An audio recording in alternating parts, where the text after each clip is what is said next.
Hello every one, അസ്സാം വലൈക്കും. ഇന്ന് മൂന്നാമത്തെ ഹെന്ന ക്ലാസ് ആണ്. ഇന്ന് നമ്മൾ ചെയ്യാൻ പോകുന്നത് ഗൾഫ് ഹെന്ന ഫ്ലോറൽസ് ആണ്. ഈ ഫ്ലവേഴ്സ് എല്ലാം കൂടുതൽ അറബിക് ഹെന്ന ഡിസൈൻസിലാണ് കാണാറുള്ളത്. അതുകൊണ്ടാണ് ഇതിനെ ഗൾഫ് ഹെന്ന ഫ്ലോറൽസ് എന്ന് പറയുന്നത്. ഈ ഗൾഫ് ഡിസൈൻസിൻ്റെ പ്രത്യേകത എന്താണെന്ന് വെച്ചാൽ അതിൻ്റെ ഏതെങ്കിലും ഒരു പാർട്ടിൽ നല്ല കട്ടിയിൽ ഏതെങ്കിലും ഒരു ഡിസൈൻ ഉണ്ടാവും. അപ്പോൾ ഫസ്റ്റ് നമുക്ക് ഏറ്റവും കോമൺ ആയിട്ടുള്ള ഒരു അറബിക് ഫ്ലവർ വരയ്ക്കാം. ഈ ഫ്ലവറിൻ്റെ പേര് ഗൾഫ് റോസ് എന്നാണ്. ആദ്യം നമുക്കൊരു സ്വേൾ വരച്ചിട്ട് പിന്നെ അതിന് ചുറ്റും പെറ്റൽസ് വരയ്ക്കാം.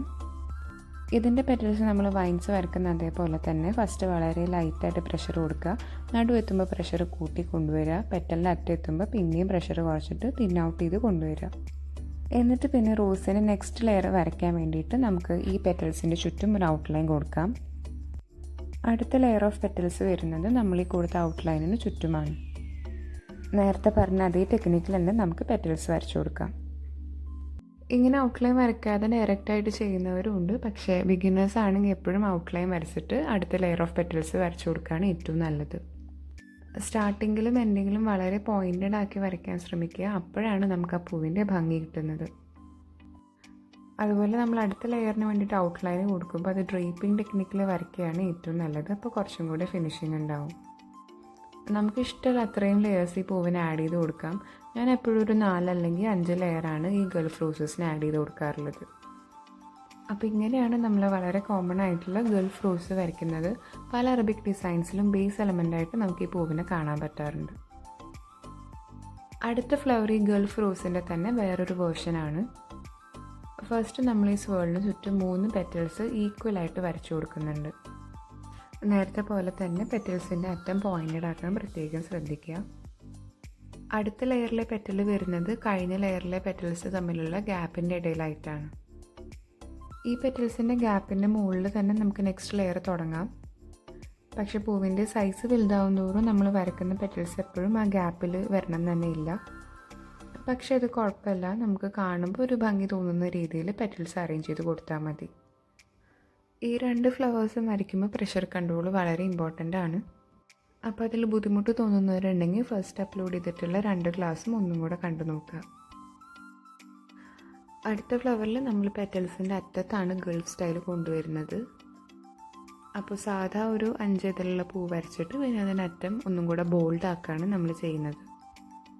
അപ്പോൾ ഓരോ ഇതളിൻ്റെ അറ്റത്തും നമുക്കൊരു മിനാരം വരച്ചു കൊടുക്കാം. എന്നിട്ട് പിന്നെ അത് ബോൾഡാക്കാൻ വേണ്ടിയിട്ട് നമുക്ക് ആ മിനാരത്തിൻ്റെ ഉള്ളിൽ ഹെന്ന പേസ്റ്റ് കൊണ്ട് ഫില്ല് ചെയ്ത് കൊടുക്കാം. കോണിൻ്റെ പ്രഷർ കൺട്രോൾ നല്ലപോലെ അറിയുന്ന ഒരാളാണെങ്കിൽ നമുക്കത് ഔട്ട്ലൈൻ വരയ്ക്കാണ്ട് ഡയറക്റ്റായിട്ട് ചെയ്യാം. അപ്പോൾ നമുക്കിനി പൂവിന് കുറച്ചും കൂടി ഡെപ്ത് കൊടുക്കാൻ വേണ്ടി ഒന്ന് ഷെയ്ഡ് ചെയ്ത് കൊടുക്കാം. എങ്ങനെയാണ് ഷെയ്ഡ് ചെയ്യേണ്ടതെന്ന് ഞാൻ ഓൾറെഡി സെക്കൻഡ് ക്ലാസ്സിൽ പറഞ്ഞു തന്നിട്ടുണ്ട്. പൂവിന് കുറച്ചും കൂടെ ഭംഗി കൂട്ടാൻ വേണ്ടിയിട്ട് നമുക്ക് 2 ഇതളുകളുടെ ഇടയിൽ ഓരോ ടിയർ ഡ്രോപ്പും കൂടെ വരച്ചു കൊടുക്കാം. ഇതേ മോഡലിൽ ഞാൻ വേറൊരു ഫ്ലവറും കൂടെ വരയ്ക്കുന്നുണ്ട്. അപ്പോൾ അതിന് വേണ്ടി ആദ്യം 5 ഇതളുള്ള ഒരു ചെറിയ പൂ വരയ്ക്കുന്നുണ്ട്. ഇനി 2 ഔട്ട്ലൈൻ ഇല്ലാതെ ഒരൊറ്റ ഔട്ട്ലൈൻ വെച്ചിട്ട് നമുക്ക് ഗൾഫ് സ്റ്റൈൽ ആഡ് ചെയ്ത് കൊടുക്കാം. അപ്പോൾ സെക്കൻഡ് ഔട്ട്ലൈൻ കൊടുക്കാതെ നമുക്ക് പ്രഷർ കൺട്രോൾ കൊണ്ട് ഇതിൻ്റെ അറ്റത്ത് മിനാരം വരച്ചു കൊടുക്കാം.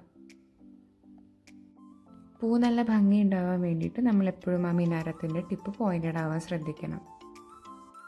അതുപോലെ ബോൾഡായിട്ട് നിൽക്കുന്ന ഭാഗം പെറ്റലിൻ്റെ അറ്റങ്ങളോട് നല്ലപോലെ ചേരുന്ന രീതിയിൽ വേണം വരയ്ക്കാൻ. ഇനി നമുക്ക് ഈ പൂവിന് പെറ്റലിൻ്റെ മുകളിൽ നിന്നും അടിയിലേക്ക് ഷെയ്ഡിങ് കൊടുക്കാം. ഇങ്ങനെ ഷെയ്ഡിങ് കൊടുക്കുമ്പോൾ പെറ്റലൊന്ന് സ്മഡ്ജ് ആവാൻ ചാൻസ് ഉണ്ട്. അപ്പോൾ നമുക്ക് ഔട്ട്ലൈൻ ഒന്നും കൂടെ ബോൾഡാക്കി കൊടുക്കാം. അതുപോലെ എംബലിഷ്മെൻ്റ് ആയിട്ട് നമുക്ക് ടിയർ ഡ്രോപ്സിനെ പോലെ തന്നെ ഡോട്ട്സും ആഡ് ചെയ്ത് കൊടുക്കാവുന്നതാണ്. ഇനി സ്വേൾസിന് പകരം നമുക്ക് പൂവിൻ്റെ നടുഭാഗത്ത് വേറെ ഷേപ്സൊക്കെ ട്രൈ ചെയ്ത് നോക്കാം. അറബിക് ഫ്ലവേഴ്സിൽ ഇതുപോലെ ചെറിയ ചെറിയ എലമെൻറ്റ്സ് മിക്സ് ആൻഡ് മാച്ച് ചെയ്തിട്ട് നമുക്ക് ഒരുപാട് വേരിയേഷൻസ് കാണാം. അതൊക്കെ തന്നെയാണ് ഈ പൂക്കളുടെ പ്രത്യേകത. ഈ പൂവിനെ ഞാൻ കുറച്ചുകൂടി ഇൻട്രിക്കേറ്റ് ആയിട്ടാണ് പെറ്റൽസ് അറേഞ്ച് ചെയ്ത് കൊടുക്കുന്നത്. അപ്പോൾ നമുക്ക് സ്പേസ് ഡിവൈഡ് ചെയ്തിട്ട് ആ ഭാഗത്തൊക്കെ പെറ്റൽസ് വരച്ചു കൊടുക്കാം.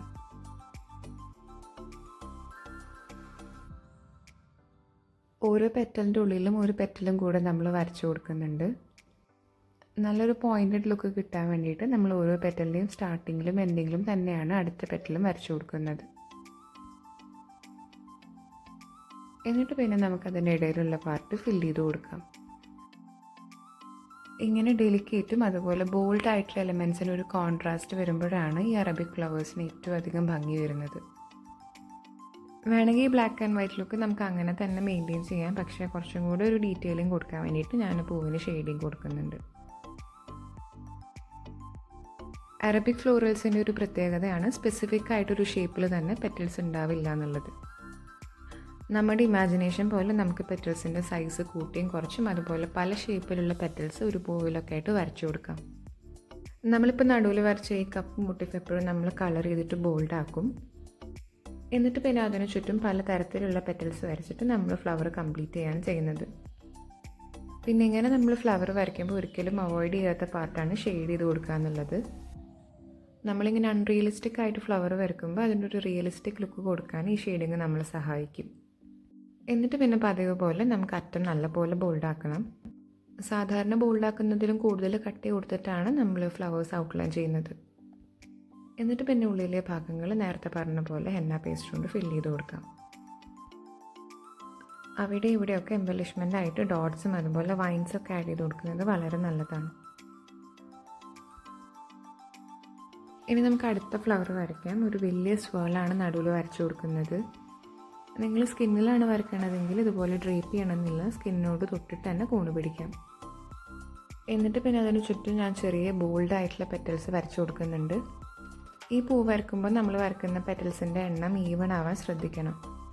കാരണം എന്താണെന്ന് വെച്ചാൽ നമ്മൾ ഈ ഓരോ 2 പെറ്റലും ഗ്രൂപ്പ് ചെയ്തിട്ട് അതിൻ്റെ മുകളിൽ കൂടെ ഒരു ഔട്ട്ലൈൻ വരച്ചു കൊടുക്കുന്നുണ്ട്. എന്നിട്ട് പിന്നെ ഈ പൂവിൻ്റെ മെയിൻ അതിൽ നമ്മളിപ്പോൾ വരച്ചു കൊടുത്തിട്ടുള്ള ഔട്ട്ലൈൻ ബേസ് ആക്കിയിട്ടാണ് വരയ്ക്കുന്നത്. അപ്പോൾ ഈ വരച്ചു കൊടുത്തിട്ടുള്ള ഔട്ട്ലൈന് മുകളിൽ കൂടെ നമ്മൾ ഒരു മിനാരം വരച്ചിട്ട് അത് ഫില്ല് ചെയ്ത് കൊടുക്കാം.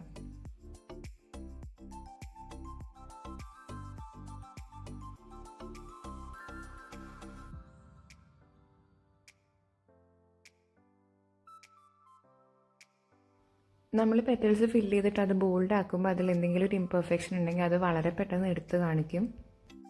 അപ്പോൾ വരച്ചതിന് ശേഷം എല്ലാ പെറ്റൽസും ഒരുപോലെയാണെന്ന് ഒന്നും കൂടെ ശ്രദ്ധിക്കുക. ഒരുപോലെ അല്ലെങ്കിൽ ഇതുപോലെ അതിനൊന്നും കൂടെ ഷേപ്പ് ചെയ്ത് കൊടുക്കുക.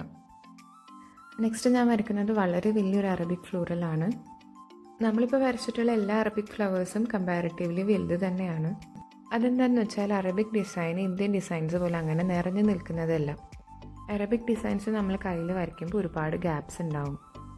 അപ്പോൾ നമ്മൾ ഈ വലുതാക്കി വരയ്ക്കുന്ന നല്ല ബോൾഡായിട്ടുള്ള ഫ്ലവേഴ്സും അതുപോലെ കയ്യിലുണ്ടാവുന്ന ഗ്യാപ്പും തമ്മിൽ നല്ലൊരു ബാലൻസ് ഉണ്ടാവും. അപ്പോൾ ഈ കോൺട്രാസ്റ്റാണ് നമ്മുടെ അറബിക് ഡിസൈനിനെ എടുത്ത് കാണിക്കുന്ന ഒരു എലമെൻറ്റ്. അപ്പോൾ അറബിക് ഫ്ലോറൽസ് വരയ്ക്കുമ്പോൾ എപ്പോഴും നമ്മൾ വലുതാക്കി തന്നെ വരയ്ക്കാൻ ശ്രമിക്കുക. അതിനെ റിയലിസ്റ്റിക് ആക്കാൻ ഇതുപോലെ ഒരുപാട് ഷെയ്ഡിങ് അപ്ലൈ ചെയ്യുക. എന്നിട്ട് നമ്മൾ ഔട്ട്ലൈൻ നല്ലപോലെ ബോൾഡാക്കി വരച്ചു കൊടുക്കുക. നമ്മൾ സെൻറ്ററിൽ വരയ്ക്കുന്ന ഈ വലിയ ഫ്ലവറിന് ഒരുപാട് ഡീറ്റെയിലിംഗ് ഒന്നും ഇല്ലെങ്കിലും കുഴപ്പമില്ല. ഇതിന് ചുറ്റും നമ്മൾ ഒരുപാട് ചെറിയ ചെറിയ ഫ്ലോറൽസ് വരയ്ക്കുന്നുണ്ടാവും. അപ്പോൾ ഈ ബോൾഡ് എലമെൻസിൻ്റെയും അതുപോലെ വളരെ ഡെലിക്കേറ്റ് ആയിട്ടുള്ള ഡീറ്റെയിലിങ്ങിൻ്റെ ആ ഒരു കോമ്പിനേഷൻ പെട്ടെന്ന് തന്നെ നമ്മുടെ ശ്രദ്ധ പിടിച്ചെടുക്കും. ഞാനിപ്പോൾ വരയ്ക്കുന്നതും ഒരു അത്യാവശ്യം വലിപ്പമുള്ളൊരു അറബിക് ഫ്ലവറാണ്. നേരത്തെ പറഞ്ഞ പോലെ തന്നെ ഈ വലുപ്പത്തിലുള്ള ഫ്ലവേഴ്സ് നമ്മുടെ കൈൻ്റെ അവിടെ ഇവിടെ ആയിട്ട് കുറച്ച് ഡിസ്റ്റൻസ് ഇട്ടിട്ട് പ്ലേസ് ചെയ്യുകയാണെങ്കിൽ തന്നെ നമ്മുടെ ഡിസൈൻ കംപ്ലീറ്റ് ആയി. എന്നിട്ട് പിന്നെ അതിന് ചുറ്റും കുറച്ച് മിനി റോസസ് അതുപോലെ നമ്മൾ ഫസ്റ്റ് ക്ലാസ്സിൽ കണ്ട ചെറിയ ചെറിയ സ്വേൾസ്, ലീവ്സ്, ഡോട്ട്സ് ഒക്കെ വരച്ചാൽ തന്നെ ഈ ഡിസൈൻ വളരെ നല്ല ഭംഗിയുണ്ടാവും. ഈ ഡിസൈൻസ് കുറേയൊക്കെ റിപ്പീറ്റേറ്റീവ് ആണ്. അതുപോലെ നമ്മൾ അവിടെ ഇവിടെ ആയിട്ട് വരച്ചിട്ടുള്ള മെയിൻ ഫ്ലവേഴ്സ് തമ്മിലുള്ള ഗ്യാപ്പ് നമുക്കൊരു സ്ട്രിങ് വെച്ചിട്ടോ അല്ലെങ്കിൽ ഡോട്ട്സ് ഒക്കെ വെച്ചിട്ട് കണക്ട് ചെയ്യുകയും ചെയ്യാം. കമ്പാരിറ്റീവ്ലി ഇന്ത്യൻ ഡിസൈൻസ് ചെയ്യുന്നതിനേക്കാൾ വളരെ എളുപ്പമാണ് അറബിക് ഡിസൈൻസ് ചെയ്യാൻ. അപ്പോൾ അതുകൊണ്ട് തന്നെ ബ്രൈഡൽ ഹെന്ന ചെയ്യുമ്പോൾ നമ്മൾ ഇന്ത്യൻ ബ്രൈഡൽ ഹെന്ന ചെയ്യുന്നതിനേക്കാട്ടി റേറ്റ് കുറവിൽ അറബിക് ബ്രൈഡൽ ഹെന്ന ചെയ്യാൻ പറ്റും. ഇങ്ങനെ അറ്റത്തുനിന്ന് തുടങ്ങുന്ന ഫ്ലവേഴ്സ് വരയ്ക്കുമ്പോൾ അതൊന്നും കൂടി ഡിഫൈൻഡ് ആക്കാൻ വേണ്ടിയിട്ട് അതിന് സെപ്പൽസ് വരച്ചു കൊടുക്കുന്നത് വളരെ നല്ലതാണ്. അപ്പോൾ ഇൻകംപ്ലീറ്റ് ആയിട്ട് നിൽക്കുന്ന പോലെ തോന്നുന്നുണ്ടെങ്കിൽ അതൊന്ന് മാറിക്കിട്ടും.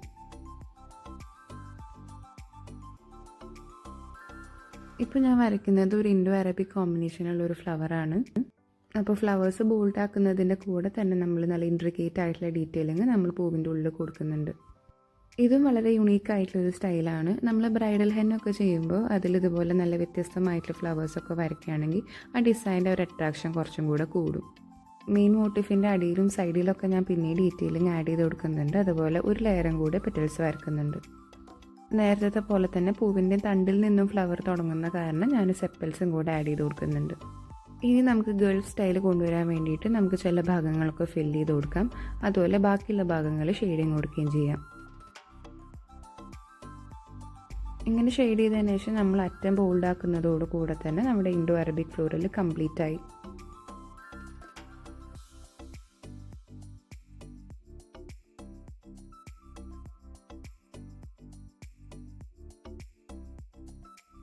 ഇപ്പോൾ ഞാൻ വരയ്ക്കുന്നത് കംപ്ലീറ്റ്ലി ബോൾഡ് ആയിട്ടുള്ള ഒരു അറബിക് റോസാണ്.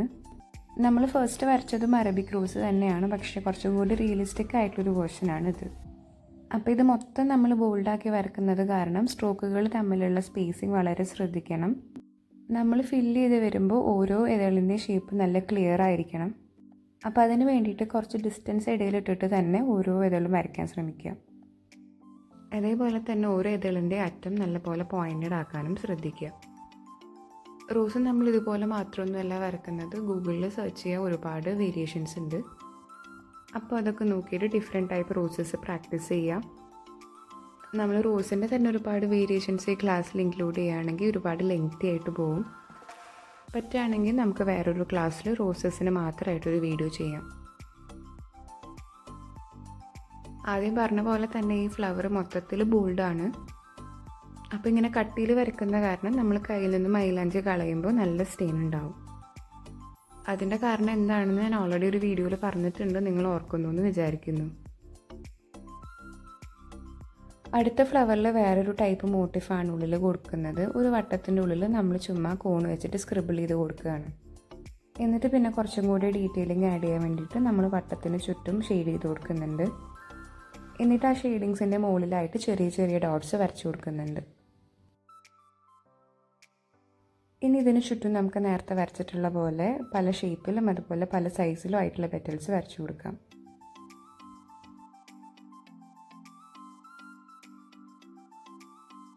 സാധാരണ ചെയ്യാറുള്ള പോലെ നമ്മൾ മോട്ടീഫിന് തൊട്ടിട്ടല്ല പെറ്റൽസ് വരച്ചു കൊടുക്കുന്നത്, ഒരു ഗ്യാപ്പ് നമ്മൾ ഇടയിലിട്ടിട്ടുണ്ട്. ഇതെന്തിനാണെന്ന് വെച്ചാൽ നമ്മൾ പിന്നീട് ഈ പെറ്റലിൻ്റെ മുകളിൽ നിന്നും അടിയിലേക്ക് ഷെയ്ഡ് ചെയ്തിട്ട് വരുമ്പോൾ നടുവിലുള്ള ഈ മോട്ടീഫും അതുപോലെ ഈ ഷെയ്ഡിങ്ങും തമ്മിലൊരു ഗ്യാപ്പ് വരുന്നുണ്ട്. അപ്പോൾ അത് നല്ലൊരു ഹൈലൈറ്റ് ആണ്.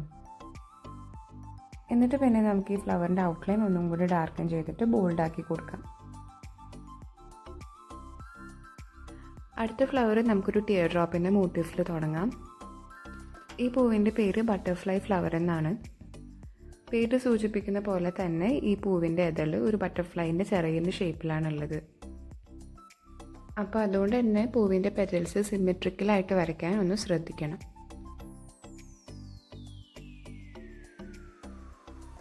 പെറ്റൽസിൻ്റെ എണ്ണം കുറവായ കാരണം നമ്മൾ ആ ബോൾഡ് ലുക്ക് കൊടുക്കാൻ വേണ്ടിയിട്ട് കുറച്ചും കൂടെ കട്ടിയിൽ ഷെയ്ഡ് ചെയ്ത് കൊടുക്കുന്നതാവും നല്ലത്.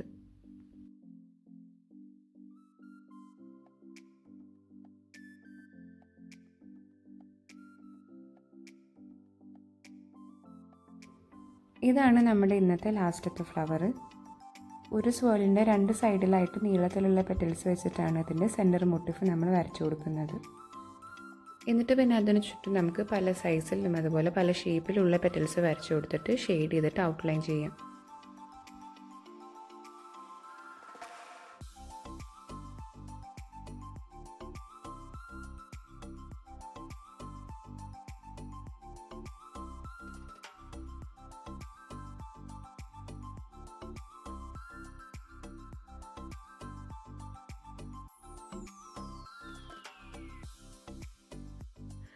അപ്പോൾ നമ്മുടെ അറബിക് ഹെന്ന ഫ്ലോറൽസ് കംപ്ലീറ്റ് ആയിട്ടുണ്ട്.